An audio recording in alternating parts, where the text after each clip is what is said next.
जय हिंद दोस्तों। आज ब्रिटिश इंडियन एक्ट वाली सीरीज में हम लोग नेक्स्ट एक्ट करेंगे चार्टर एक्ट 1793। 1793 का जो चार्टर एक्ट था उसका एनालिसिस। लास्ट क्लास में मैंने लास्ट दो जो वीडियोस हुए हैं, तो इन लास्ट दो क्लासेस में पहले we have studied about regulating act, जो फर्स्ट एक अटेम्प्ट था ब्रिटिश पार्लियामेंट का ईस्ट इंडिया कंपनी की एक्टिविटी को रेगुलेट करना। इसके फीचर्स हम देख चुके हैं।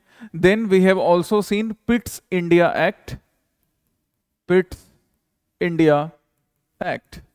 British prime minister William Pitt के टाइम जो पिट्स इंडिया एक्ट आता है 1784, रेगुलेटिंग एक्ट 1773 में जो कुछ एरर्स थे, फ्लॉ थे, उनको सही करने के लिए काफी जल्दी लेकर आया गया था पिट्स इंडिया एक्ट को।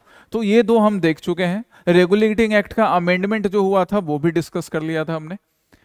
And now regulating act and Pitt's India act के बाद आज हमारा क्लास में क्या टॉपिक होगा? Today we will see charter act 1793 का चार्टर एक्ट। तो चार्टर एक्ट 1793 के लिए अब कुछ स्टूडेंट्स के रिक्वेस्ट थे कि सर इसको इस तरह से नोट्स के फॉर्म में बनाकर दे दीजिए, तो मैंने ऐसे नोट्स के फॉर्म में भी अरेंज कर दिया है। दोनों यूज करेंगे हम लोग, बोर्ड वर्क भी और ऐसा नोट्स का फॉर्म भी।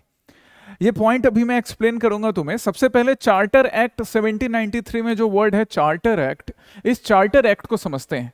What is the meaning of the word charter act? Charter act क्या है? तो charter act, just wait for the moment. Charter act, हाँ अब इस वर्ड पर आते हैं। चार्टर एक्ट क्या है? चार्टर एक्ट एक रॉयल ऑर्डर, रॉयल डिक्री को रेफर कर रहा है। It is referring to royal order, imperial order. जैसे यहां उर्दू में क्या है, उर्दू में हम लोग देखते हैं या पर्सियन में मुगल कोर्ट में वर्ड यूज किया जाता था फरमान। 1717 का फरमान जो मुगल एम्परर फारूक सियार ने ईस्ट इंडिया कंपनी को दिया था, वो एक इंपॉर्टेंट स्टेज है ब्रिटिश इंडियन हिस्ट्री का। मैग्ना कार्टा बुलाया जाता है ईस्ट इंडिया कंपनी के लिए। सो उर्दू में या पर्सियन वर्ड में फरमान का मतलब हुआ रॉयल ऑर्डर, इंपेरियल ऑर्डर। उसी तरह ब्रिटिश इंग्लिश में यहां पर रॉयल ऑर्डर को हम चार्टर एक्ट के नाम से बुला रहे हैं या चार्टर के नाम से बुला रहे हैं। तो पहला जो चार्टर है, फर्स्ट हम चार्टर की बात करते हैं। जब ईस्ट इंडिया कंपनी का फाउंडेशन हो रहा है तो एक चार्टर है 1600 का। ये चार्टर 1600 का, ये जो चार्टर है ये क्वीन एलिजाबेथ ने दिया। ये क्वीन एलिजाबेथ वन ने किसको दिया? क्वीन एलिजाबेथ वन ने ये चार्टर। तो ये charter queen Elizabeth one issue कर रही है ईस्ट इंडिया कंपनी को। क्यों इशू कर रही है ये चार्टर? क्वीन एलिजाबेथ वन बोल रही है ईस्ट इंडिया कंपनी को कि बेटा, ईस्ट इंडिया कंपनी के तुम जितने भी लोग हो, ईस्ट इंडिया कंपनी के कोर्ट ऑफ डायरेक्टर्स हो, तुम इंडिया जाओ और वहां जाकर एक्सक्लूसिव ट्रेड करो। Exclusive trade monopoly for 15 years, 15 साल के लिए। कहां पर? इन इंडिया, इंडिया में। तो एक ये चार्टर है इंपॉर्टेंट क्वीन एलिजाबेथ वन का। जब क्वीन एलिजाबेथ वन या queen Elizabeth east India company को एक रॉयल ऑर्डर दे रही है कि तुम जाओ इंडिया और वहां जाकर एक्सक्लूसिव ट्रेड करो या एक्सक्लूसिव मोनोपोली ट्रेड करो, it means only the East India company was allowed to do any trading activity in India with India. चलिए, पहले 15 साल के लिए दिया गया था, याद रखना, फॉर 15 ईयर्स। आगे जाके जब ईस्ट इंडिया कंपनी ने यहां पे प्रॉफिट कमाना शुरू किया, जैसे अपनी पहली फैक्ट्री ईस्ट इंडिया कंपनी लगाती है मसूलीपट्टनम में, टेम्पररी नेचर की फैक्ट्री थी, और पहली परमानेंट फैक्ट्री फिर लगाती है पुर्तगीज को हराकर सूरत में। And they started earning profit. तो जब प्रॉफिट कमाना शुरू करते हैं ना, तो ब्रिटेन के राजा को लगता है कि यार इनको ये जो 15 साल की जो हमने मोनोपोली दी है इसको और बढ़ा देना चाहिए। And that's why indefinite period के लिए आगे ये मोनोपोली बढ़ जाती है। अब आगे ये मोनोपोली बढ़ गई तो उसके बाद 1600 मतलब 17th सेंचुरी, फिर 18th century, East India company अपना टेरिटोरियल एक्सपेंशन कर रही है। धीरे धीरे करप्शन भी आ रहा है। तो उस करप्शन को कंट्रोल करने के लिए सबसे पहले क्या? रेगुलेटिंग एक्ट 1773, फिर पिट्स इंडिया एक्ट 1784, और अब फर्दर हम कहां पहुंचे आज हम पहुंचे फिर से चार्टर एक्ट, कहां पर? 1793 1903 में। सो ये चार्टर वर्ड की कहानी क्लियर हो गई आपके लिए कि सबसे पहले चार्टर क्वीन एलिजाबेथ वन, और क्वीन एलिजाबेथ वन ने इस तरह से चार्टर दिया और फिर चार्टर आगे सक्सेसिव स्टेजेस में चलेगा। आज हम इस चार्टर एक्ट की जो बात कर रहे हैं, चार्टर एक्ट 1793 का, ये चार्टर एक्ट रेगुलेटिंग एक्ट और पिट्स इंडिया एक्ट के एफर्ट के बाद आया है। दोनों की डिटेल्ड एक्सप्लेनेशन यूट्यूब पर है, स्मार्ट आईएएस के चैनल पर, आप वहां से देख सकते हो अगर अभी तक नहीं देखा है तुमने तो। पहले रेगुलेटिंग एक्ट से करप्शन कंट्रोल करने की कोशिश की गई, ईस्ट इंडिया कंपनी पे रेगुलेशन डालने का कोशिश किया गया, फिर उसके बाद पिट्स इंडिया एक्ट से किया गया। अब यहां पे चार्टर एक्ट 1793 में मेन एक इंपॉर्टेंट प्रोविजन सबसे पहले क्या, it continued the companies trade monopoly, बड़ा इंपॉर्टेंट वर्ड लिखा है यहां पे, ट्रेड मोनोपोली, वही जो एक्सक्लूसिव ट्रेडिंग राइट इनको 1600 में मिला था वो वाली बात, companies trade monopoly in India for 20 years, another 20 years, कि मतलब और 20 ईयर्स के लिए। तो 1793 में हम 20 ऐड कर लें, कहां तक पहुंचेंगे, 1813, मतलब नेक्स्ट 1813 तक ईस्ट इंडिया कंपनी के पास ट्रेड मोनोपोली है। What is the meaning of trade monopoly, that is only East India company, सिर्फ East India company would do trade in India. और मोनोपोली देखो गाइस कभी सही नहीं होती है, मोनोपोली से लॉस ही होता है, चाहे वो मोनोपोली किसी भी फील्ड में हो। ईस्ट इंडिया कंपनी के मोनोपोली से आगे जाके ब्रिटेन को भी लॉस होगा, दैट्स व्हाई वो मोनोपोली खत्म किया जाएगा। बिगनिंग यहां से होना है चार्टर एक्ट 1813 से। तो ये जो मोनोपोली था इसको 20 साल के लिए एक बार फिर से बढ़ा दिया गया था। तो ईस्ट इंडिया कंपनी के लिए थोड़ी खुशी की बात तो थी कि अगले 20 साल तक भी सिर्फ प्रॉफिट कौन कमाएगी, East India company. East India company के अलावा कोई एबीसी कंपनी, बीसीडी कंपनी या पीटर इंग्लैंड नाम की कोई कंपनी इंग्लैंड की अभी बिजनेस करना अलाउड नहीं था। अगले 20 साल के लिए फिर से इसको एक्सटेंड कर दिया गया था। पहला पॉइंट क्लियर हो गया आपका। नेक्स्ट आते हैं अब हम क्या, नेक्स्ट क्या है, तो यहां पर फिर चार्टर एक्ट 1793 में इस वाले टर्म को पढ़ो, यहां जो मैंने बॉक्स में लिखा है, क्या लिखा है, acquisition of sovereignty by the subjects of the crown, मतलब क्राउन के जितने भी सब्जेक्ट्स हैं, मतलब जितने भी ब्रिटिश सिटीजन हैं, so acquisition of sovereignty by the subjects of the crown is on behalf of the crown and not in its own right.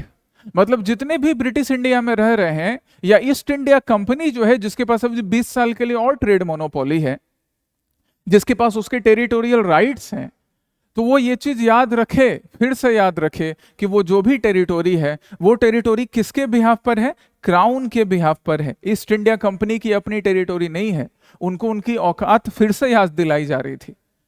East India company की औकात ब्रिटिश पार्लियामेंट ने सबसे पहले कब दिलाया, पिट्स इंडिया एक्ट 1784 में। क्या बोला कि the territory which you are holding in India, जो territory East India company India में होल्ड कर रही है, किसके बिहाफ पर कर रही है, ब्रिटिश क्राउन के बिहाफ पर। एक बार फिर से वो औकात यहां याद दिलाया गया इस फ्रेज के थ्रू। तो बड़ा इंपॉर्टेंट फ्रेज है ये, ऐसे फ्रेज ना एग्जामिनेशंस में, प्रीलिम्स में पूछे जाते हैं। ये तुमको फ्रेज दे देगा और पूछेगा कि this phrase is related to this phrase is related to which act, which provision.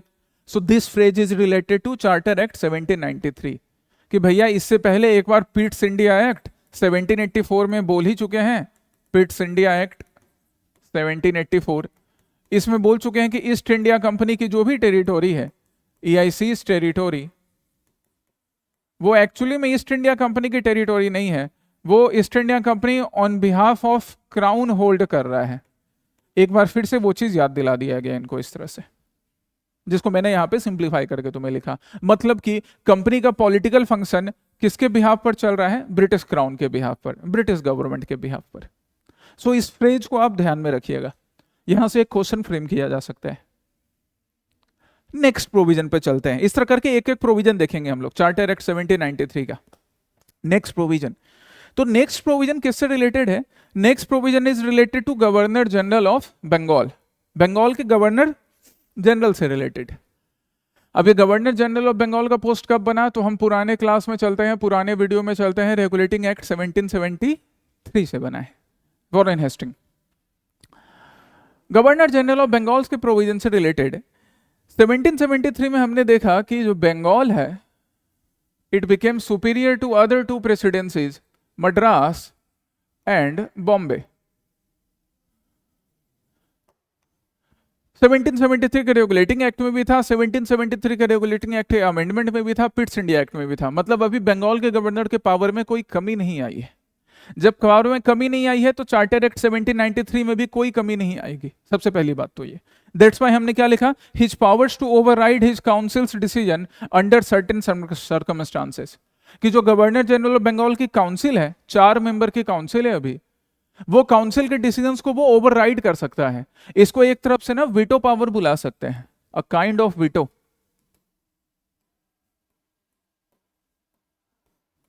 A kind of veto मतलब गवर्नर जनरल अपने काउंसिल का भी अगर कोई डिसीजन होगा, जो 4 मेंबर की उसकी काउंसिल है, वो उस डिसीजन को ओवरराइड करेगा। कैसे ओवरराइड करेगा? वीटो पावर यूज करके ओवरराइड करेगा। So that's what's continued. दूसरी चीज क्या, also his authority over the governors of Madras and Bombay, Bombay और मद्रास के गवर्नर्स के ऊपर भी इसकी अथॉरिटी को कंटिन्यू किया गया। कैसे कंटिन्यू किया गया कि सपोज जो हमारा गवर्नर जनरल ऑफ बंगाल है वो मद्रास विजिट पर है, और मद्रास विजिट पर है, वहां पे उसने कोई इंपॉर्टेंट डिसीजन लिया, then in that case governor of Madras can not say even a word, वो कुछ नहीं बोल सकता है, क्योंकि गवर्नर जनरल ऑफ बंगाल सारी डिसीजन ले सकता है। या governor general of Bengal Bengal में बैठकर कोई डिसीजन ले रहा है, तो मद्रास और बॉम्बे वाले गवर्नर उसकी बात को चुप होकर मानेंगे। उसकी पोजीशन में, उसकी अथॉरिटी में कोई कमी नहीं आई थी। Even governor general of Bengal यहां तक पावरफुल उसको बनाया गया था कि सपोज वो किसी काम से बंगाल से बाहर है, तो जब वो बंगाल से बाहर है तो वो अपने बिहाफ पर किसी पर्सन को नॉमिनेट कर सकता है कि तुम मेरे बिहाफ पर मेरी ड्यूटीज को परफॉर्म करना। So there was no lowering, there was no decrease in the power of Governor General of Bengal. Even his veto power over his council was continued. Overriding power, veto power, ये भी continued था। आगे चलो। Next फिर क्या? Next related to revenue of East India Company. अब charter act 1793 से east India company के रेवेन्यू पर भी ब्रिटिश गवर्नमेंट या ब्रिटिश क्राउन न्यू प्रोविजंस लेकर आती है। सबसे पहले क्या कि कंपनी का जो डिविडेंड है, उस डिविडेंड को अब थोड़ा इंक्रीज कर दिया गया। पहले इसको 6% फिक्स किया गया था। कब फिक्स किया गया था 6%? बताओ। ये मैंने क्लियरली एक्सप्लेन किया है तुम्हारे साथ नोट्स में, याद करो और बताओ, क्योंकि अगर पिछला क्लास भूलते जा रहे हो तो फिर आगे पढ़ते जाने का क्या फायदा होगा। नहीं याद है, go through the previous lecture, go through the notes and then answer me. But ये बताना है, पहले डिविडेंड 6% फिक्स किया गया है, अभी डिविडेंड को कितना कर दिया गया? 10% तक। तो ईस्ट इंडिया कंपनी के लिए थोड़ी खुशी की बात ये थी, पहला कि 20 साल के लिए मोनोपोली, और फिर उसके डिविडेंड को थोड़ा और इंक्रीज कर देना 10%। लेकिन हाँ, साथ में ये भी बोला गया कि भैया तुम इंडिया से जितना भी रेवेन्यू कलेक्ट कर रहे हो, उसमें से सारा एक्सपेंसेस काट कर ब्रिटिश गवर्नमेंट को साल का कितना भेजोगे? एनुअली 5 लाख रुपया, कि 5 लाख रुपया साल का एनुअली भेजना भी शुरू कर दो। So all these things were directing that British Crown, British government would not remain silent. वो चुप नहीं बैठने वाले हैं। इनको मौका दिया गया है इनकी मोनोपोली 20 साल और कंटिन्यू करने का, but they would not remain silent. पहले जो करप्शन कंट्रोल करने का इन्होंने अटेम्प्ट किया था रेगुलेटिंग एक्ट और पिट्स इंडिया एक्ट से, अब इनके रेवेन्यू को भी नए तरीके से फ्रेम कर रहे हैं, बस स्टेप बाय स्टेप कर रहे हैं। 5 लाख रुपया एनुअली देने की भी बात की गई। And last but not the least, और क्या साथ में, कि इनका जो रेवेन्यू एडमिनिस्ट्रेशन है और जुडिशियल फंक्शन है, इन दोनों फंक्शन को अलग अलग करने का काम। दैट ईस्ट इंडिया कंपनी अब अपने रेवेन्यू एडमिनिस्ट्रेशन और जुडिशियल फंक्शंस को अलग अलग करेगी। खैर इस चीज की शुरुआत भी रेगुलेटिंग एक्ट 1773 से हो चुकी थी, जब supreme court of Calcutta establish किया गया था। तो ये उसी डायरेक्शन में एक और नया स्टेप है कि रेवेन्यू एडमिनिस्ट्रेशन और जुडिशियल फंक्शंस को अलग करो, क्योंकि सुप्रीम कोर्ट ऑफ कलकत्ता बन चुका है, तो वो अपने फंक्शंस को आगे बढ़ाता जाएगा। एक नया स्टेप। तो ये 3 प्रोविजन ध्यान रखना है। सबसे पहला क्या कि कंपनी का डिविडेंड बढ़ाकर 10% कर दिया गया था, जो कि पहले 6% था। कब था ये बात तुम मुझे बताओगे रिकॉल करके। नहीं रिकॉल हो रहा है तो जाओ फिर से लेक्चर देखो और बताओ, क्योंकि आगे पढ़ रहे हैं तो पीछे वाला भी रिकॉल करते जाना है, जो मैं अभी एक्सप्लेन करने में कर रहा था। दूसरा क्या, साल में इनको बोला गया कि अपने सारे एक्सपेंसेस काटकर 5 लाख रुपया भेजना है किसके पास भैया? ब्रिटेन के पास। And last but not the least, since वहां पे रेगुलेटिंग एक्ट में सुप्रीम कोर्ट ऑफ कलकत्ता बैठा था, तो देखो वहां से कनेक्ट कर रहे हैं, रेवेन्यू और जुडिशियल फंक्शंस को बोला कि अलग अलग कर लो। ओके नेक्स्ट, अब ईस्ट इंडिया कंपनी के ऑफिशियल से रिलेटेड नया चेंज चार्टर एक्ट 1793 में। जरा रेगुलेटिंग एक्ट 1773 याद करो। रेगुलेटिंग एक्ट 1773 में मैंने तुमको क्या बोला, प्राइवेट ट्रेड बंद करवा दिया गया था, क्योंकि ईआईसी ने इतना करप्शन किया था कि ब्रिटिश क्राउन, ब्रिटिश गवर्नमेंट परेशान थी कि अब कोई भी British official east India company का प्राइवेट ट्रेड नहीं करेगा, बट यहां पे अलाउ कर रहे हैं फिर से।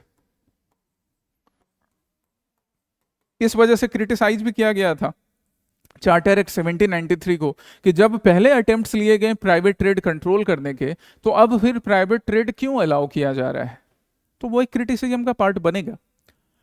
इस प्राइवेट ट्रेड को हम लोग कंट्री ट्रेड क्या बुला रहे हैं, कंट्री ट्रेड या प्रिविलेज सिस्टम के नाम से जानते हैं।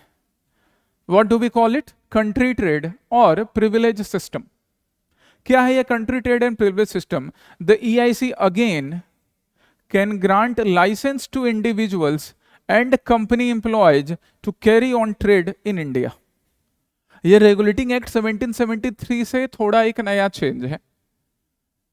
इस चेंज को करने के पीछे आर्गुमेंट ये दिया गया कि ईस्ट इंडिया कंपनी में now there is less corruption as per the assessment of that time, कि अब थोड़ा कम करप्शन हुआ है, and there are some responsible officials who can continue और who can start their trade. तो ईस्ट इंडिया कंपनी अब लाइसेंस इशू करेगी उनको कि आप अपना ट्रेड कर सकते हैं, लाइसेंस के साथ कर सकते हैं। हालांकि फिर इसमें करप्शन होने के चांसेस थे, सो दैट्स वाई इस प्रोविजन को क्रिटिसाइज भी किया जाएगा। अब 20 साल के बाद जब इसका असेसमेंट किया जाएगा, तो 20 साल में काफी कुछ बदल चुका था। चार्टर एक्ट 1813 आने में काफी कुछ बदल चुका था, ईस्ट इंडिया कंपनी की ट्रेड मोनोपोली खत्म की जा चुकी थी। सो दैट्स वाई ये वाला पॉइंट ज्यादा मैटर नहीं किया 20 साल के बाद। बट फिलहाल के लिए हम याद रखते हैं प्रिविलेज सिस्टम और कंट्री ट्रेड सिस्टम। मतलब again the employees of East India company और different individuals were allowed for trade by having a valid license. License East India company sorry खुद इशू करेगी।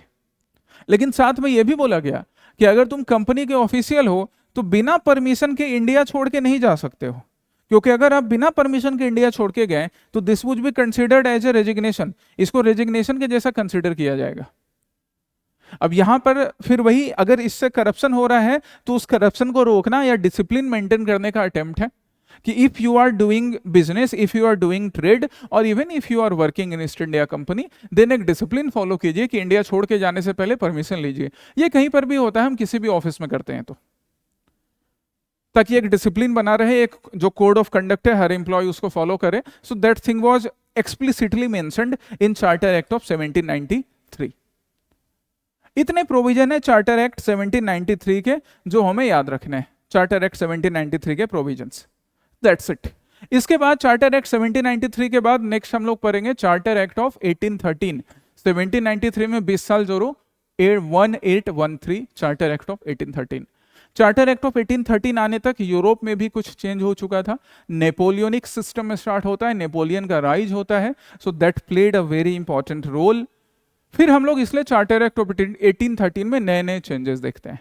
Okay, so see you in next session, next class. Keep studying, keep revising, all the best, जय हिंद।